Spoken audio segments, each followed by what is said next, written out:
Dari topik pilihan kita beralih ke informasi emiten pilihan pemirsa di mana PT Delta Dunia Makmur Tbk atau DOIT mencatatkan kinerja kurang apik di kuartal pertama di 2024 dengan membukukan rugi meroket di atas ribuan persen secara tahunan. Meski demikian perseroan mampu mencatatkan kenaikan pendapatan sebesar 4% secara tahunan.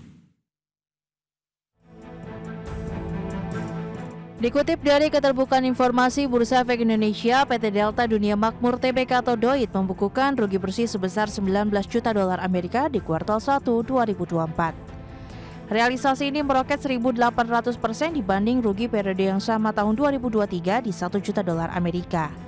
Meski demikian, DOIT mencatatkan kenaikan pendapatan sebesar 4% year on year di kuartal 1 2024 menjadi 426 juta dolar Amerika dibanding 409 juta dolar Amerika pada kuartal 1 2023. Direktur Delta Dunia Group Iwan Fuad Salim dalam keterangan resminya di Keterbukaan Informasi Bursa Efek Indonesia mengatakan, kerugian terjadi disebabkan oleh kerugian selisih kurs sebesar 17 juta dolar Amerika akibat depresiasi rupiah Indonesia dan dolar Australia. Beban pokok pendapatan naik ke 388,99 juta dolar Amerika di kuartal 1 2024 dari sebelumnya 371,86 juta dolar Amerika di kuartal 1 2023. Alhasil, laba bruto DOIT tercatat 37,22 juta dolar Amerika, turun tipis dari 37,63 juta dolar Amerika di periode yang sama tahun lalu. Beban keuangan naik ke 33,36 juta dolar Amerika dari sebelumnya 20,43 juta dolar di kuartal 1 2023. Beban lain-lain naik drastis ke 12,01 juta dolar Amerika dari sebelumnya 630,62 ribu dolar Amerika di periode yang sama tahun lalu. Sementara per 31 Maret 2024, total aset perseroan sebesar 1,62 miliar dolar Amerika, total liabilitas sebesar 1,37 miliar dolar Amerika, dan total ekuitas 251,73 juta dolar Amerika. Kas dan setara kas tercatat naik 310,77 juta dolar Amerika di kuartal 1 2024. Berbagai sumber, IDX Channel.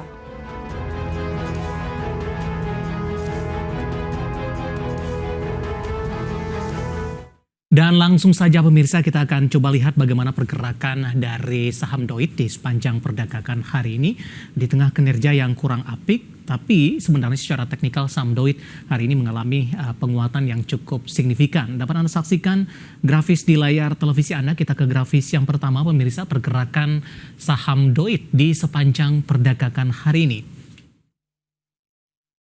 Di mana posisi saham DOIT di sepanjang perdagangan hari ini lebih cenderung bergerak di zona hijau pemirsa, di mana posisinya dibuka di sesi pertama pada pagi tadi di level 520, kemudian melemah ke 496 pada pukul 11 lewat 5 menit, menguat ke 545. Pada penutupan sesi pertama siang tadi di 535 dan pembukaan sesi kedua di 540 rupiah per sahamnya, menguat tipis dari posisi penutupan sesi pertama.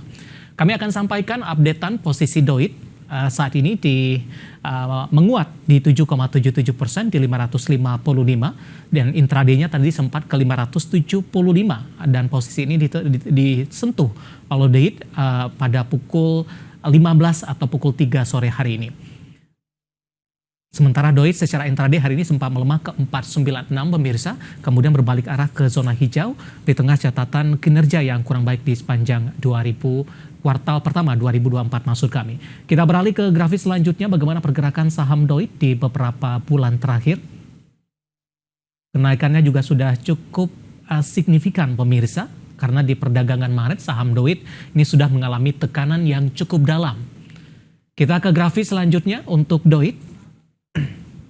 Di 15 Desember pergerakan saham DOIT masih di 350-an, 366 di Januari, Februari di 374. Di Maret ini mengalami tekanan yang cukup dalam, sempat menembus di 324 dan 328 level terlemahnya dalam 6 bulan terakhir. April, Mei, dan Juni ini mengalami penguatan yang cukup signifikan. Intraday hari ini sempat ke 575 merupakan level tertinggi dalam 6 bulan terakhir, namun lagi-lagi level ini tidak mampu dipertahankan di 555 posisi saat ini, 496 level terendahnya. Dan bagaimana dari sisi valuasi pemirsa dengan beberapa indikator yang ada?